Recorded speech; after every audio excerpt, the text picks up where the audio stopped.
Hello students, मैं हूं गौरव गोयल। तो आज हमने बोला था कि नेक्स्ट टॉपिक में हम केमिकल बॉन्डिंग में पढ़ेंगे बैलेंस बॉन्ड थ्योरी। हम लोग देख लिया था कि केमिकल बॉन्डिंग बेसिकली क्या टर्म्स एंड कंडीशंस होती हैं, कितने टाइप्स के होते हैं, कैसी फाउंडेशन लेवल होती है। अब उसके बेसिस पे थ्योरीज जनरेट हो रही थी। लुईस ने जो थ्योरी दी थी वो लुईस ऑक्टेट थ्योरी थी। मतलब वहां पर 8 इलेक्ट्रॉन्स उनको आउटर मोस्ट शेल में लाने थे और उसकी वजह से वो मान लेते थे कि ये स्टेबलाइज है। लेकिन उसमें भी फिर लिमिटेशंस आई, जो कि लोअर मतलब कम इलेक्ट्रॉन्स वाले भी स्टेबल थे, 6 इलेक्ट्रॉन वाले भी स्टेबल थे, और फिर 10 इलेक्ट्रॉन, 12 इलेक्ट्रॉन और 16 इलेक्ट्रॉन वाले भी स्टेबल थे।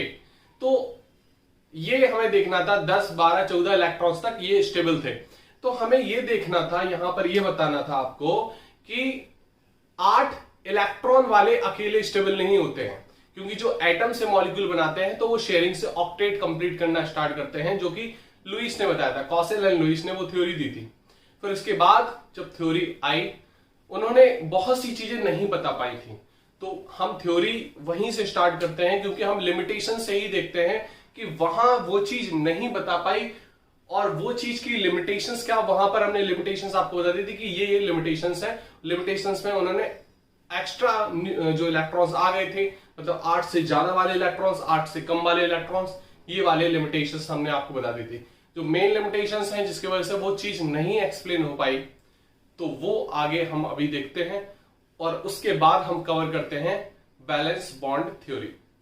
तो लिमिटेशंस में बेसिकली क्या है, अगर बात करें बीवीटी की, हम जो नई थ्योरी जो पढ़ने जा रहे हैं उसका फायदा क्या है वो इस लिमिटेशन से पता चल जाएगा कि यहां पर ये चीजें नहीं बताई गई थी, वो चीजें बीवीटी कई हद तक बताएगा। बीवीटी का बेसिकली मतलब क्या है, फुल फॉर्म क्या है, valence bond theory. Valence bond theory.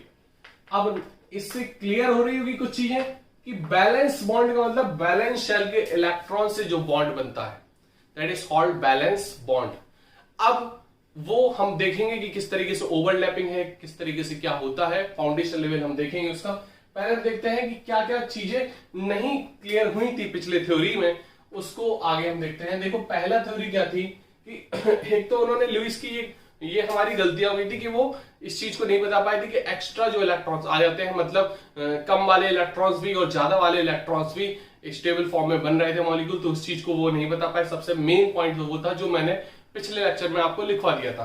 अब जो पॉइंट है लिमिटेशंस में, इसमें लिख सकते हो, तो Lewis theory failed to explain the formation of covalent bond. मतलब कोवेलेंट बॉन्ड किस तरीके से बनता है ये वो नहीं बता पाए थे। उन्होंने शेयरिंग तो बता दी थी, लेकिन वो किस तरीके से जनरेट करता है वो चीज नहीं बता पाई कि क्या इसकी मेन वजह है। उस चीज को वो क्लियर नहीं कर पाए। केवल उन्होंने ऑक्टेट थ्योरी दी, उन्होंने बोला कि ये नोबल गैस कॉन्फ़िगरेशन के तरीके से फॉर्म कर लेता है तो उसको हम स्टेबल मान लेंगे, बस इतना चीज उन्होंने बताया था। यहां पर देखो सेकंड पॉइंट देखो, तो ये चीज कोवेलेंट बॉन्ड को नहीं बता पाया। सेकंड पॉइंट बेसिकली क्या है, it does not explain why molecules have different bond energy, bond length, या बोल सकते हो डिफरेंट बॉन्ड पैरामीटर्स क्यों है। अब अलग अलग बॉन्ड लेंथ थी, सिंगल की अलग, डबल की अलग, ट्रिपल की अलग, ये बॉन्ड लेंथ नहीं बता पाए, बॉन्ड स्ट्रेंथ नहीं बता पाए। बॉन्ड स्ट्रेंथ क्या है बेसिकली, ये कुछ फाउंडेशन लेवल नहीं क्लियर कर पाए। उन्होंने केवल बताया कि ये ऑक्टेट कंप्लीट करेगा, इसलिए ये हमारा मतलब बेसिकली है कोई भी एटम्स नोबल गैस कॉन्फ़िगरेशन उसको एक्वायर करना है, इसलिए वो स्टेबल हो जाएगा। मेन चीज ये था लुईस का कॉन्सेप्ट। बस इसके अलावा और भी चीज वो क्लियर नहीं कर पाए कि इसके बॉन्ड पैरामीटर्स क्या हैं, क्यों इसके अलग अलग हैं, क्यों क्या चीज है नहीं है। तो ये सारी चीज वेरिएशंस को नहीं बता पाए। जब वो बातें सामने आई और भी उस चीज को वो क्लियर नहीं कर पाए। ठीक है, कोवेलेंट बॉन्ड्स के बारे में नहीं बता पाए, बॉन्ड पैरामीटर्स के बारे में नहीं बता पाए, जैसे bond energy, bond length, and it also not explain about the shape of molecule. Molecule जो बनता है उसका शेप होगा कोई ना कोई, वो शेप ऑक्यूपाई करेगा, ज्योमेट्री ऑक्यूपाई करेगा। उस शेप और ज्योमेट्री के बारे में इनके पास कोई जवाब नहीं था, और इस चीज को एक्सप्लेन करने के लिए वेस्पर थ्योरी आई थी। शेप और ज्योमेट्री बहुत अच्छे से वेस्पर थ्योरी ने बताई, लेकिन लुईस ने ये कॉन्सेप्ट को क्लियर नहीं कर पाया, इसलिए ये लिमिटेशंस में आ जाते हैं कुछ पॉइंट्स। तो अब हम आगे बेसिकली देखते हैं बैलेंस बॉन्ड थ्योरी। पहले हम उसको समझते हैं, क्योंकि बैलेंस बॉन्ड थ्योरी कहीं हद तक हेल्प करती है बताने में कि बॉन्ड किस तरीके से फॉर्म हो रहा है, किस तरीके से कोवलेंट बॉन्डिंग जनरेट हो रही है, किस तरीके से उसमें क्या चीज वेरिएशन आ रहे हैं, बॉन्ड पैरामीटर्स के बारे में बता देता है। वो काफी हद तक चीजें क्लियर कर चुका होता है। हम उस चीज की स्टार्टिंग करते हैं, और कोई भी थ्योरी की अगर स्टार्टिंग होती है तो उसके कुछ पॉस्टुलेट्स होते हैं। पॉस्टुलेट्स का मतलब होता है उनके मेन पॉइंट, जिसके आधार पर वो थ्योरी बताई जा रही है। तो उन पॉस्टुलेट्स को हम देखते हैं, इसको आप नोट कर सकते हो फटाफट। हम देख लेते हैं बीवीटी की स्टार्टिंग कैसे हुई थी, किसने सबसे पहले ये थ्योरी दी थी। देखो, इसकी स्टार्टिंग हुई थी 1927 में, जब हिटलर और लंदन ने on the basis of Schrodinger wave equation, उसकी हेल्प के बेसिस पे इन्होंने अपनी थ्योरी बताई थी। उन्होंने बोला था कि जो H हाइड्रोजन है उसका जो वेव फंक्शन है, वेव फंक्शन के बारे में मैंने आपको बता दिया था आपको स्ट्रक्चर ऑफ एटम में। तो उनके जो वेव फंक्शन है, बेसिकली बोल सकते हो कि ऑर्बिटल बोल दो, ऑर्बिटल का जो वेव फंक्शन है, जैसे इसका इसमें एक है S, तो अब वेव फंक्शन अलग अलग वेव में होते। देखो, ये हमारा फेस और ये प्लस फेस और माइनस फेस, मतलब अगर प्लस प्लस वाले अगर इंटरेक्ट करेंगे तो इनमें ओवरलैपिंग होगी, और प्लस और नेगेटिव वाले अगर ओवरलैप करेंगे तो यहां पे एंटी बॉन्डिंग होगी। इस बेसिस पे इन्होंने ये चीज दी थी। इन्होंने बताया कि जो हाइड्रोजन हाइड्रोजन मॉलिक्यूल है ये आपस में कर जाते हैं ओवरलैप, और ओवरलैप की वजह से यहां पर एक बॉन्डिंग जनरेट होती है, and that bonding is called covalent bonding. उस बेसिस पे इन्होंने अपने चीजें बताई, अपने पॉइंट्स रखे, और उसको हम अभी देखते हैं। In 1927, Hitler and London explain BVT with the help of H2 molecule। इन्होंने इस बेसिस पे ये चीज एक्सप्लेन की थी। क्लियर हो गई बात? अब जो एक्सप्लेन किया है वो पॉस्टुलेट्स हम देख लेते हैं। क्या एक्सप्लेन किया इन्होंने? इन्होंने बोला कि एक covalent bond formed by overlapping of orbitals. तो जो बॉन्ड फॉर्म्ड होगा वो शेयरिंग से नहीं होता है। बेसिकली जो हम लोग ने 9th 10th में पढ़ा कि sharing of electrons and form a covalent bond. Basically इसमें होता क्या है कि ओवरलैपिंग होती है ऑर्बिटल्स की। जैसे हम बात करें कि जो हमारे s ऑर्बिटल है और s ऑर्बिटल है, ये आपस में कर जाती है ओवरलैप, और जब ये ओवरलैप करती है तो ये बनाती है बॉन्ड। अब जैसे ये हाइड्रोजन है, ये हाइड्रोजन है, जब आपस में ये इनकी s ऑर्बिटल ओवरलैप करेगी तो यहां पे जो बॉन्ड होगा वो बॉन्ड किस तरफ जाएगा? बॉन्ड जाएगा इस तरफ। ये हमारा बॉन्ड फॉर्म हो गया। क्लियर हो रही बात की नहीं? यहां पर इन्होंने बॉन्ड फॉर्म कर लिया, और ये जो बॉन्डिंग है that bond is called single covalent bond. Clear हो रही बात की नहीं? इसका मतलब ये एक डायरेक्शन फिक्स कर रहा है। यहां पर बॉन्डिंग नहीं जनरेट हो रही, यहां पर नहीं हो रही, यहां पर नहीं हो रही, यहां पर नहीं हो रही।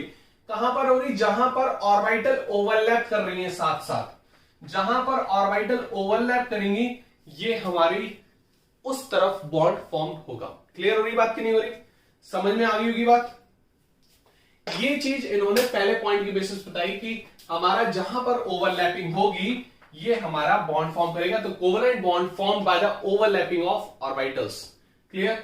सेकंड पॉइंट, अगर यहां पर एक चीज और देख लो, इसको दूसरी तरीके से भी समझ सकते हैं। जैसे ये हाइड्रोजन में एक इलेक्ट्रॉन होता है, मतलब ये 1s का है, दैट इज 1s1। दूसरा हाइड्रोजन है 1s1। क्लियर? तो यहां पर ये दूसरा पॉइंट अब देखना है, यहां पर unpaired electron get paired with between effect of nuclide. अब ये जो अनपेयर्ड इलेक्ट्रॉन है ये हो जाते हैं पेयर्ड। एक इलेक्ट्रॉन इसका, एक इलेक्ट्रॉन इसका, ये आपस में हो जाते हैं पेयर्ड, और दैट पेयरिंग, ये जो अलग अलग हाइड्रोजन है 1s1 1s1, ये हमारा क्या बना लेता है? एक पेयर्ड फॉर्म, है ना, s2 फॉर्म में बना लेगा ये। ठीक है? तो इस तरीके से जब ये पेयरिंग होती है तो हाइड्रोजन का भी डुएट कंप्लीट हो गया, ये हाइड्रोजन का भी डुएट कंप्लीट हो गया। मतलब पहली शेल में 2 इलेक्ट्रॉन होते हैं और दोनों ने अपने अपने, ये अपना इलेक्ट्रॉन इसको भी बोल सकता है, ये भी अपनी शेल में इलेक्ट्रॉन बोल सकता है। मतलब जो 2 इलेक्ट्रॉन होंगे वो 2 न्यूक्लियस से अफेक्टेड होंगे, 2 न्यूक्लियाई से अफेक्टेड होंगे यहां पर, and that makes a bonding. That makes a bonding मतलब 2 इलेक्ट्रॉन जो है जो होंगे वो दोनों न्यूक्लियस के एनवायरमेंट में होंगे, दोनों न्यूक्लियस से अफेक्टेड होंगे, और इसी बेसिस पे ये बॉन्ड फॉर्म होता है। एंड ये बॉन्ड शेयरिंग से नहीं होता है, that is the overlapping of. और जो ओवरलैपिंग पोर्शन है वहां पर इलेक्ट्रॉन सस्टेन करता है, जहां पर ओवरलैपिंग होती है वहां पर इलेक्ट्रॉन क्या करेगा, सस्टेन करेगा, और ये दोनों इलेक्ट्रॉन दोनों न्यूक्लियस से अफेक्टेड होगा, तो उसको हम बोल देते हैं न्यूक्लियाई अफेक्टेड। क्लियर? तो न्यूक्लियस का जो प्लूरल वर्ड है दैट इज न्यूक्लियाई। समझ में आई बात की नहीं? थर्ड पॉइंट हम देखते हैं, कोवलेंट बॉन्ड इज डायरेक्शनल। अभी अभी मैंने बताया कि जो ओवरलैपिंग हो रही है, अभी और क्लियर हो जाएगा, और ज्यादा क्लियर मैं कर दूंगा जब ओवरलैपिंग अभी हम देखेंगे। तो जो ओवरलैपिंग हो रही है, तो ओवरलैपिंग इसी साइड हो रही है ना। अगर हम बात कर लें एस ऑर्बिटल की, तो एस ऑर्बिटल जो है वो स्फेरिकल शेप की होती है। कैसी शेप की होती है? स्फेरिकल शेप की, जो कि मैंने आपको पिछले लेक्चर में भी बता दिए कुछ जो हमने कंप्लीट किए थे। तो जो एस ऑर्बिटल है वो स्फेरिकल शेप की है, ठीक है। जो पी ऑर्बिटल है वो हमारी डंबल शेप की होती है। कैसी होती है? डंबल शेप की। जो डी ऑर्बिटल है वो हमारी डबल डंबल शेप की होती है ना, इस तरीके से। क्लियर हो रही बात की नहीं? ये डबल डंबल शेप की हो गई। तो यहां पर जो एस ऑर्बिटल है वो हमारी नॉन डायरेक्शनल है तो नॉन डायरेक्शन, क्योंकि इसकी कोई डायरेक्शन फिक्स नहीं है। पी ऑर्बिटल जो है वो प्लस फेस माइनस फेस, यहां डायरेक्शन आ गई है। ये प्लस फेस माइनस फेस, ये प्लस फेस, ये माइनस फेस, यहां भी कुछ हद तक हम बोल सकते हैं डायरेक्शनल, लेकिन पी कंप्लीटली डायरेक्शनल है। ये हमारा एक बताता है कि ये डायरेक्शन शो कर रहा है। क्लियर? ये तो अगर यही हम देखेंगे, अगर हम एस की सिंपल बात करें, एच में केवल एस है, तो यहां पर जो ओवरलैपिंग हो रही है, तो जहां पर ओवरलैपिंग पोर्शन होगा वहीं तो बॉन्ड की डायरेक्शन होगी, वहीं तो बोलोगे कि आप बॉन्ड बना। ऊपर तो नहीं बोलोगे, ना ही नीचे बोलोगे, ना ही बगल में बोलोगे। कहां बोलोगे? जहां पर ऑर्बिटल ओवरलैप कर रही है, और जितना पोर्शन ऑर्बिटल का ओवरलैप हुआ है that is the overlapping portion, that is the overlapping portion. और इसी बेसिस पे आप बताओगे कि इस तरफ ये बॉन्ड फॉर्म हुआ है, तो उसको बोल देते हैं covalent bond is directional. Covalent bond is directional. अब क्या आयोनिक बॉन्ड में ओवरलैपिंग होती है क्या? तो वो हमारा नॉन डायरेक्शनल होता है। वहां पर केवल और केवल Na+ मतलब कैटायन और एनाइन अफेक्टेड होते हैं। तो वो कहीं से भी अफेक्टेड हो सकते हैं, वो यहां से भी अफेक्टेड हो सकते हैं, वो यहां से भी, यहां से भी, यहां से भी, कहीं से भी अफेक्टेड हो सकते हैं, क्योंकि वो कैटायन है और उसकी पूरी की पूरी सराउंडिंग है, वो कहीं से भी क्लोरीन आ सकता है। कोवलेंट बॉन्ड में ऐसा नहीं होता है, जहां से आपका ऑर्बिटल आएगी वहीं से ओवरलैपिंग स्टार्ट होगी और वहीं बॉन्ड फॉर्म हो जाएगा। अगर ये हाइड्रोजन पीछे तरफ से आता तो पीछे यहां पर बॉन्ड बनता। क्लियर हो रही बात की नहीं? तो बेसिकली ये मतलब है। नेक्स्ट पॉइंट है covalent bond is directionally, clear हो गया, ये क्लियर हो गया अफेक्टेड बाय न्यूक्लियाई, एंड ये क्लियर हो गया। Fourth point, paired electron do not participate in bonding. सबसे बेस्ट चीज कि भैया पेयर्ड इलेक्ट्रॉन्स क्या होते हैं। अब यहां पर समझो दो चीज, पेयर्ड इलेक्ट्रॉन्स का बेसिकली मतलब क्या होता है। यहां पर पेयर्ड इलेक्ट्रॉन्स हम समझते हैं, पेयर्ड और अनपेयर्ड इलेक्ट्रॉन क्या होते हैं एक बार और समझते हैं। देखो इलेक्ट्रॉन पेयर जो होते हैं वो हमारे दो फॉर्म में बनते हैं। एक हमारे कौन से, नॉन बॉन्डिंग बोल सकते हो, नॉन बॉन्डिंग, और बोल सकते हो बॉन्डिंग इलेक्ट्रॉन पेयर। क्लियर? अब जो बॉन्ड नहीं बनाते हैं वो नॉन बॉन्डिंग इलेक्ट्रॉन पेयर कहलाते हैं, जो बॉन्डिंग नहीं बनाते हैं। अब जैसे हम बात करें नाइट्रोजन का, तो नाइट्रोजन में क्या होता है 1s2 2s2 2p3। हम इसकी बात करें तो आउटर मोस्ट की शेल को हम देखते हैं, तो ये हमारा जो 2s2 है, ये हमारा क्या है 2p3। ये तो जो अनपेयर्ड इलेक्ट्रॉन्स होंगे वही तो बॉन्ड फॉर्म करेंगे। तो हमें यहां पर देखना है, बेसिकली हम ये बोल रहे थे कि जो अनपेयर्ड इलेक्ट्रॉन्स हैं वो बॉन्ड फॉर्म करते हैं। क्योंकि जैसे हमने एग्जांपल हम ले लिया कि हाथ हमारा खुला हुआ है, तो हाथ खुला हुआ है, ये हमारा अनपेयर्ड को बता रहा है, तभी वो किसी से हाथ मिला पाएगा, तभी मतलब वो किसी से बॉन्ड बना पाएगा। समझ में आ रही बात की नहीं? तो जो ऑलरेडी अपने पेयर्ड फॉर्म में है वो इस तरीके से खड़े हैं, अपने इस तरीके से खड़े हैं पॉकेट में हाथ डाले हुए, वहां पर बॉन्ड नहीं बनेगा, ये पेयर्ड है ऑलरेडी। तो जो पेयर्ड है वो नॉन बॉन्डिंग कहलाएंगे, वो तो बॉन्ड नहीं बनाएंगे। वो हमारे जो नॉन बॉन्डिंग है उनको हम लोन पेयर इलेक्ट्रॉन भी बोल देते हैं। क्या बोल देते हैं? Lone pair electron. क्या बोल देंगे? लोन पेयर इलेक्ट्रॉन्स बोल देंगे। समझ में आ रही बात की नहीं? और जो अनपेयर्ड है वही केवल बॉन्ड बना पाएंगे, वही केवल बॉन्ड को फॉर्म कर पाएंगे। अगर मैंने ये नोट कर सकते हो, स्क्रीनशॉट ले लेना।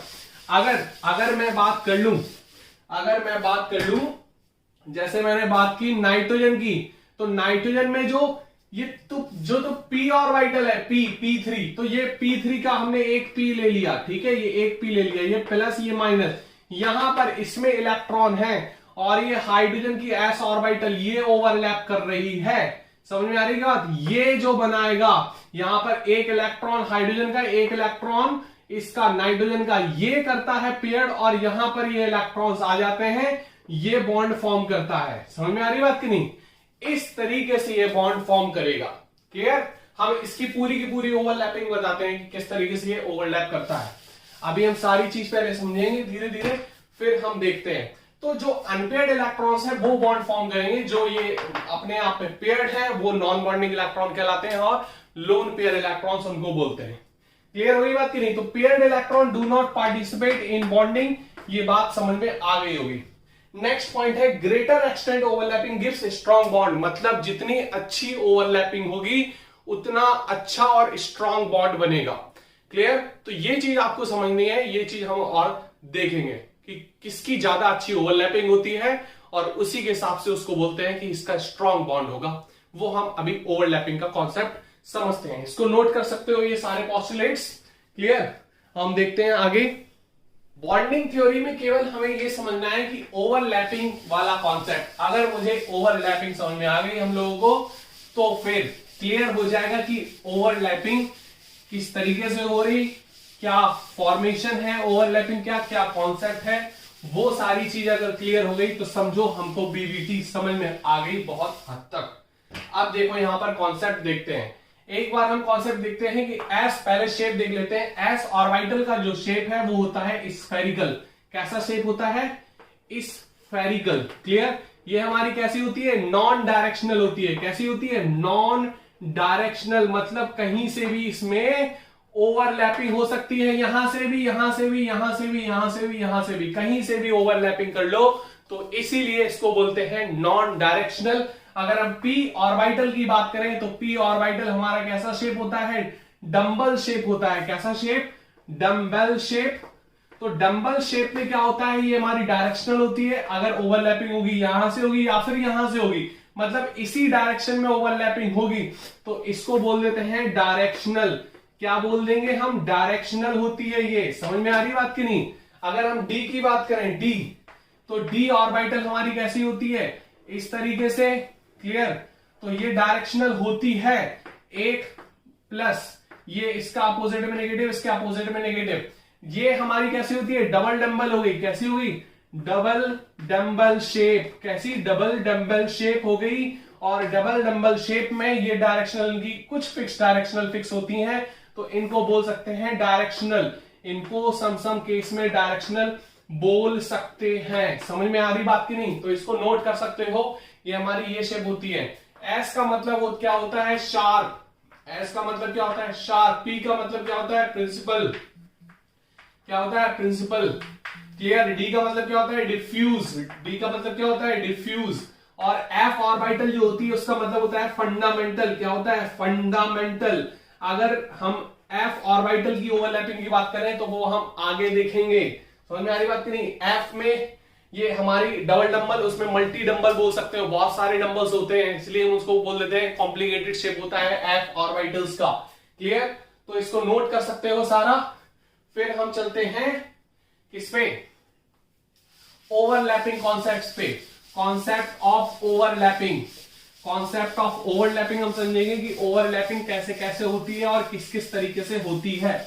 ओवरलैपिंग का कॉन्सेप्ट बेसिकली देखो, concept of overlapping, concept of overlapping, concept of overlapping में हम समझेंगे कि ओवरलैपिंग किस तरीके से फॉर्म हो रही है। अगर मैं बात कर लूं एक्सियल ओवरलैपिंग की, एक्सियल ओवरलैपिंग, एक्सियल ओवरलैपिंग में एक एक्सिस पे ओवरलैपिंग होती है, उसको बोलते हैं एक्सियल ओवरलैपिंग।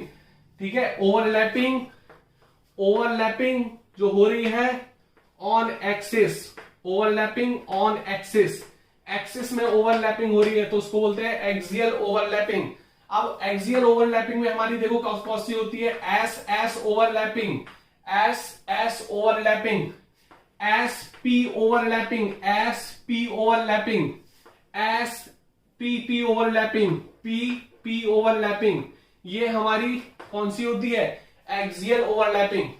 तो यहां पर देखो ओवरलैपिंग, एक्सियल ओवरलैपिंग में ओवरलैपिंग ऑन एक्सिस, अगर एक्सिस में ओवरलैपिंग हो रही है तो इसको सिग्मा बॉन्ड फॉर्म करता है, sigma bond formation takes place, sigma bond formation होता है यहां पर। क्लियर हो रही बात की नहीं, सिग्मा बॉन्ड फॉर्मेशन। अब एस एस में क्या होती है, एस हमारी नॉन डायरेक्शनल होती है, ये भी नॉन डायरेक्शनल होती है, लेकिन जो बॉन्ड बनता है वो डायरेक्शनल बनता है, क्योंकि ओवरलैपिंग कहां हो रही है, यहां पर। तो जहां पर ओवरलैपिंग होती है वो उसकी डायरेक्शन हो जाती है, ये बॉन्ड की डायरेक्शन होगी। अब ओवरलैपिंग यहां होगी तो यहां डायरेक्शन, ओवरलैपिंग यहां होगी तो ये डायरेक्शन, ओवरलैपिंग यहां होगी तो ये डायरेक्शन, ओवरलैपिंग यहां होगी तो ये डायरेक्शन। तो डायरेक्शन एक फिक्स हो जाती है जहां पर बॉन्ड फॉर्म होता है। तो यहां पर ये एस एस ओवरलैपिंग की वजह से सिग्मा बॉन्ड फॉर्म हो गया। क्लियर हो रही बात की नहीं हो रही, हो गई होगी। अगर हम एस और पी की बात करें तो एस ये हो गया, ठीक है, पी डंबल शेप की होती है तो पी फॉर्म हो गई है, और यहां पर ये ओवरलैपिंग हो गई है, ओवरलैपिंग हो गई है, ये डायरेक्शनल है, ठीक है। देखो इससे ज्यादा ये स्ट्रॉन्गेस्ट बनेगा क्योंकि ये डायरेक्शनल है, डायरेक्शनल बॉन्ड्स ज्यादा स्ट्रॉन्गेस्ट होते हैं। तो ये plus plus face, same face में ओवरलैपिंग सेम होती है, सेम फेस में ओवरलैपिंग होती है, सेम फेस में। ये फेस कहलाता है, ये चार्ज नहीं है। फेस मतलब plus face minus face, face कहलाता है, ठीक है। अपोजिट फेस कहलाएंगे, या फिर प्लस इसको बोल दो, नेगेटिव इसको बोल दो, तो ये भी नेगेटिव, मतलब सेम फेस में ओवरलैपिंग होती है यहां पर। अगर हम बात करें पीपी की, इधर देख लो, ये भी हमारी एक्सियल बनती है, एक्सिस में ओवरलैपिंग हो गई, इसको बोलते हैं, ये फॉर्मेशन क्या करेगा, ये सिग्मा बॉन्ड फॉर्म करेगा क्योंकि एक्सियल में ओवरलैपिंग हो रही है। क्लियर, समझ में आ रही बात की नहीं। अगर हम पीपी की देखें यहां पर ओवरलैपिंग, तो पीपी में क्या ओवरलैपिंग हो गई, ये डबल शेप और ये भी डबल शेप। क्लियर, तो यहां पर जो ओवरलैपिंग हो रही है ये, ठीक है, ये भी हमारी पीपी एक्सियल है, ये प्लस सेम सेम होगा, ये नेगेटिव ये नेगेटिव। क्लियर, तो यहां पर ये ओवरलैपिंग हो रही है। क्लियर, ये ओवरलैपिंग हो रही है, तो इसको हम बोल देंगे क्या, एक्सियल ओवरलैपिंग। क्या बोल देंगे, एक्सियल ओवरलैपिंग। और एक्सियल में क्या बोलता है, सिग्मा बॉन्ड फॉर्म होता है, सिग्मा बॉन्ड फॉर्म होता है एक्सियल में। तो सिग्मा बॉन्ड किस किस तरीके से फॉर्म हो सकता है, एस एस ओवरलैपिंग एक्सियली होगी, एसपी एक्सियली, पीपी एक्सियली, जब एक्सिस पे होगी तभी सिग्मा बॉन्ड फॉर्म होगा। क्लियर हो रही बात की नहीं।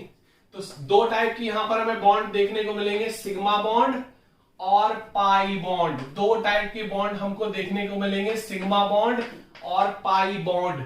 कोवलेंट बॉन्ड में दो टाइप के बॉन्ड हमें देखने को मिलेंगे, सिग्मा बॉन्ड और pi bond, on the basis of overlapping, on the basis of overlapping of orbitals की ओवरलैपिंग के बेसिस पे दो टाइप के बॉन्ड फॉर्म होते हैं। पहला हमारा सिग्मा बॉन्ड, दूसरा हमारा पाई बॉन्ड फॉर्म होगा। क्लियर, तो ये कॉन्सेप्ट आप नोट कर सकते हो, on the basis of overlapping. अगर एक्सियली ओवरलैपिंग हो रही है, एक्सियली ओवरलैपिंग हो रही है, तो वो एक्सिस पे ओवरलैपिंग होगी और सिग्मा बॉन्ड फॉर्मेशन होगा, ये एस एस ओवरलैपिंग में, ये एस पी ओवरलैपिंग में, और ये पी पी ओवरलैपिंग में। ये सारी की सारी एक्सिस में होंगी, तो इसको बोल देते हैं एक्सियल ओवरलैपिंग। वहीं पर अगर हमने ओवरलैपिंग देख ली लिटरली, लिटरल मतलब वर्टिकल ओवरलैपिंग, तो पी पी ऑर्बिटल की वर्टिकल ओवरलैपिंग, तो वर्टिकल ओवरलैपिंग में इस तरीके से हो जाएगा। ये हमारी वर्टिकल मतलब ये एक्सिस में नहीं हो रही है ओवरलैपिंग, कहां हो रही है, वर्टिकली, वर्टिकली ओवरलैपिंग हो रही है, मतलब ये प्लस प्लस फेस, ये माइनस माइनस फेस। तो ओवरलैपिंग कुछ इस तरीके से होगी, ये इस तरीके से फॉर्म हो जाएगा, ये इस तरीके से फॉर्म हो जाएगा, ये प्लस बन गया, ये माइनस बन गया, मतलब मर्ज हो गई ये ऑर्बिटल्स, क्या हो गई, मर्ज हो गई, मर्ज। क्लियर, तो इसको बोल देंगे क्या, क्या बोल देंगे, लेटरल ओवरलैपिंग। पीपी की जो ओवरलैपिंग हो रही है कैसी हो रही है, वर्टिकल और लेटरल। क्लियर हो रही बात की नहीं। तो lateral overlapping of PP orbitals. अब जब लेटरल ओवरलैपिंग होगी तो ये फॉर्म करेगा पाई बॉन्ड को, it formation of pi bond, formation of pi bond. ये आपको याद रखना है कि अगर ओवरलैपिंग लिटरली हो रही है, ठीक है, वर्टिकल हो रही है, ऊपर ऊपर फेस में, नीचे नीचे फेस में, इस तरीके से, तो ये हमारी पाई बॉन्ड को जनरेट करेगा। और अगर सीधे सीधे हो रही है, एक्सियली हो रही है, तो ये सिग्मा बॉन्ड को फॉर्म करता है। क्लियर हुई बात की नहीं? तो इसको नोट कर सकते हो। अब हम देख लेते हैं कुछ एग्जाम्पल्स में कुछ देख लेंगे तो क्लियर हो जाएगा कॉन्सेप्ट। अब देखो यहां पर कि हम किस तरीके से देखेंगे। जैसे हमने बात कर ली सिंपल सा हाइड्रोजन H2 की बात करें, H2 में हमारी एक s ऑर्बिटल ये होती है, एक s ऑर्बिटल दूसरी हो गई है ये H2 का, H में एक s ऑर्बिटल होती है 1s1 और 1s1, इन दोनों में ओवरलैपिंग होगी तो ये बनाएगा सिग्मा बॉन्ड। क्या बनाएगा? सिग्मा बॉन्ड को फॉर्म करता है। मतलब क्या बनाएगा? H सिग्मा बॉन्ड फॉर्म करता है। क्या करता है? Sigma bond. अगर हम बात कर ले वहीं पर O2 में बात कर ले तो अब O2 का देखना जरा, O2 का देखो 1s2 2s2 2p4। अब यहां पर देख लो एक बार 2p4 में क्या हो गया? ये पेयर हमें ये देखनी है आउटर मोस्ट, ठीक है। अब यहां पर देखो 1 2 3 4 ये हमारे दो लोन पेयर होगा, ये तो बॉन्डिंग नहीं करेंगे। बॉन्डिंग कौन से करेंगे? जो अनपेयर्ड है। अनपेयर्ड का मतलब p ऑर्बिटल करेंगी तो यहां पर px ये, py ये और pz ये करेंगे केवल py और pz, px और s नहीं करेगा इसमें। तो हम बात करते हैं p ऑर्बिटल की। तो ऑक्सीजन जो है वो p ऑर्बिटल एक तो ये कर लेगा p ऑर्बिटल, ये ऑक्सीजन का O एटम, ये ऑक्सीजन का दूसरे का O एटम, ये हमारा इस तरीके से कर लेगा। क्लियर हो रही बात की नहीं? तो ये तो फॉर्म कर लेगा किसको? ये सिग्मा बॉन्ड फॉर्म हो गया। एक तो सिग्मा बॉन्ड फॉर्म हो गया O का, ये O है O। अब O का दूसरा कॉन्सेप्ट क्या है? वो दूसरा कौन सा बॉन्ड फॉर्म करेगा? PZ वाला। ये आपको याद रखना है, जो PY PX और PZ है ये आपस में कैसी होती है? परपेंडिकुलर। ये जैसे ये PX हो गई है एक्स एक्सिस पे, ये PY हो गई है, ठीक है। और Z एक्सिस पे कौन सी हो जाएगी? PZ। तो हमारी PX तो हमने मान लिया बुक्ड है, PX को हमने PY की जगह मान लिया, उसको PY मान लो, ठीक है।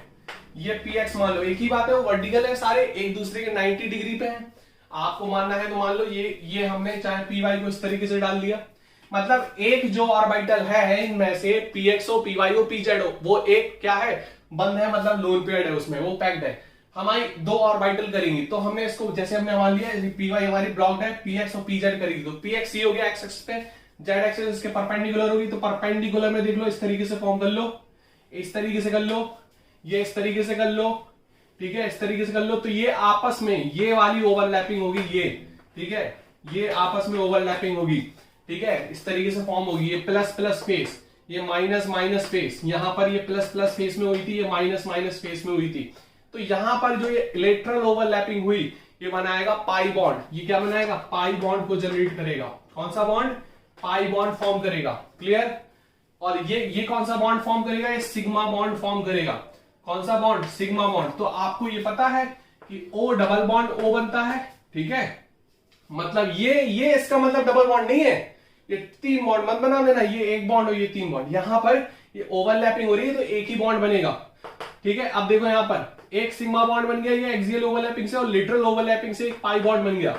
तो मतलब डबल बॉन्ड में एक सिग्मा बॉन्ड और एक पाई बॉन्ड होता है, एक सिग्मा बॉन्ड और एक पाई बॉन्ड होता है। इसको नोट कर लो फटाफट, इसको नोट कर लो फटाफट।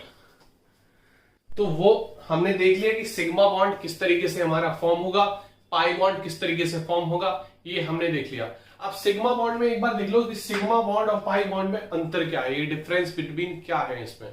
तो सिग्मा बॉन्ड में देखेंगे इसमें हेड टू हेड ओवरलैपिंग होती, मतलब एक्सियल ओवरलैपिंग। अगर ये इस तरीके से कर रहा है तो हेड टू हेड ओवरलैपिंग होती है, दो हेड आपस में ओवरलैप करते हैं तब सिग्मा बॉन्ड फॉर्म होता है, that is called sigma bond. Clear? Pi bond में क्या होता है? लेटरल ओवरलैपिंग होती है इस तरीके से, ठीक है। तो ऊपर का ये नीचे का, तो ऊपर के लोब्स और नीचे के लोब्स, ये लोब्स कहलाते हैं। क्या कहलाते हैं? ये लोब्स। और इस तरीके से ये ओवरलैप करेंगे तो ये जो लोब्स ओवरलैप करेंगे that is form pi bond, that is form pi bond. Clear हो रही बात की नहीं? यहाँ पे लेटरल ये एक्सियल होती है तो इसको बोलते हैं axial overlapping and formation of sigma bond take place, and lateral overlapping में formation of pi bond takes place.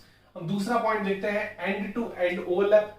And to end में भी देख सकते हैं, मतलब अगर हम बात करें ये एंड टू एंड ओवरलैप होता है, ठीक है, that is called end to end. That is called side way, और पैरेलल बोल सकते हो, पैरेलल ओवरलैपिंग एक टाइप का ये भी बोल सकते हो, साइड वे और पैरेलल, मतलब ये साइड साइड में ओवरलैप होती है, ये हेड हेड नहीं होती है, मतलब एंड टू एंड ओवरलैपिंग नहीं होती है, ठीक है। अलोंग द इंटर न्यूक्लियर, मतलब आपस में इंटर न्यूक्लियर होती है बोल सकते हो, और overlap perpendicular to nuclear axis, मतलब ये न्यूक्लियर की एक्सिस है ये वाली, इसके परपेंडिकुलरली ओवरलैप होता है। यहां पर सीधे सीधे अलोंग द एक्सिस, अगर ये न्यूक्लियस है तो इसकी ये अलोंग इसी में होती है ये ओवरलैपिंग। यहां पर ये ओवरलैपिंग यहां पर नहीं होती, ये ऊपर नीचे होती है, परपेंडिकुलर में ओवरलैपिंग टेक्स प्लेस करती है। क्लियर? ये वाला हमारा स्ट्रॉन्ग बॉन्ड होता है, सिग्मा बॉन्ड हमारा स्ट्रॉन्ग बॉन्ड होता है, और पाई बॉन्ड हमारा वीक बॉन्ड होता है। पाई बॉन्ड हमारा क्या होता है? Weak bond. क्लियर? इसकी जो अगर हम एनर्जी की बात करें, फिफ्थ की बात कर लें, तो एनर्जी जो होती है किलो कैलोरी पर मोल, कितनी? किलो कैलोरी पर मोल होती है, ठीक है। और यहां पर इसकी लगभग 65 किलो कैलोरी पर मोल। क्लियर? समझ में आ रही बात की नहीं? तो ये हमारा पर मोल पे बात चल रही है एनर्जी के हिसाब से, तो इसकी एनर्जी ज्यादा होती है सिग्मा बॉन्ड की। सिग्मा बॉन्ड हमारा स्ट्रॉन्गेस्ट बॉन्ड होता है। क्लियर? समझ में आ रही बात की नहीं? हाइब्रिडाइजेशन डिपेंड, हाइब्रिडाइजेशन हम पढ़ेंगे आगे कॉन्सेप्ट, हाइब्रिडाइजेशन क्या होता है। तो सिग्मा बॉन्ड पर हाइब्रिडाइजेशन ये डिपेंड, हाइब्रिडाइजेशन डिपेंडेंट, तो हाइब्रिडाइजेशन डिपेंडेंट मतलब हाइब्रिडाइज डिपेंड, ये हाइब्रिडाइजेशन इस पे डिपेंड करता है। क्लियर? इसकी वजह से हाइब्रिडाइजेशन निकलती है, पाई बॉन्ड का हाइब्रिडाइजेशन पे कोई इफेक्ट नहीं पड़ता, does not, hybridization does not depend, hybridization does not depend, hybridization does not depend. Clear हो रही बात की नहीं? Hybridization does not depend. देखो जो पॉइंट क्लियर अभी नहीं हो रहा है बिल्कुल आगे क्लियर हो जाएगा, बिल्कुल आगे क्लियर हो जाएगा। इस पे हाइब्रिडाइजेशन डिपेंड करती है, इस पे हाइब्रिडाइजेशन डिपेंड नहीं करती है पाई बॉन्ड पे, ये आपको ध्यान देना है। क्योंकि हाइब्रिडाइजेशन का फॉर्मूला क्या होता है? हाइब्रिडाइजेशन का फॉर्मूला होता है, अभी हम बता दे रहे जनरल टर्म्स के लिए, वो होता है नंबर ऑफ सिग्मा बॉन्ड और plus number of lone pair, plus number of lone pair. बस, इसमें पाई बॉन्ड का कोई कॉन्सेप्ट नहीं है। तो pi bond does not depends on hybridization. Clear? Number of sigma bond plus number of lone pairs, बस इसी के बेसिस पे होती है। क्लियर हो रही बात की नहीं हो रही? समझ में आ रही बात की नहीं? अगर हम आपसे बात करें कि अगर ओवरलैपिंग हो रही है, बॉन्ड फॉर्मेशन हो रहा है, तो एक बॉन्ड फॉर्मेशन के लिए मिनिमम कितने इलेक्ट्रॉन चाहिए?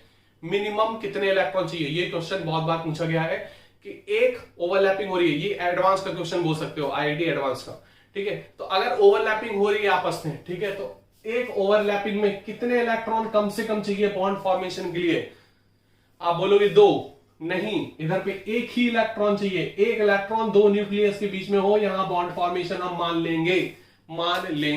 समझ में आ रही बात की नहीं? H प्लस का H से हो जाता है बॉन्ड, ठीक है। ये क्योंकि H2 प्लस बनता है ना, आपको पता है ये H2 प्लस का मतलब क्या है? H2 बन गया ना, H2 बन गया मतलब यहां पर बॉन्ड फॉर्म हो गया, और H2 में मतलब एक इलेक्ट्रॉन हाइड्रोजन का, और H2 प्लस का मतलब क्या है? दो हाइड्रोजन मिला के एक इलेक्ट्रॉन है, और ये H2 प्लस बनता है, और इसी वजह से बनता है। तो जब बॉन्ड फॉर्मेशन होता है तो वहां पर एक इलेक्ट्रॉन की जरूरत पड़ती है, मिनिमम ओवरलैपिंग में एक इलेक्ट्रॉन चाहिए और बॉन्ड फॉर्मेशन टेक प्लेस।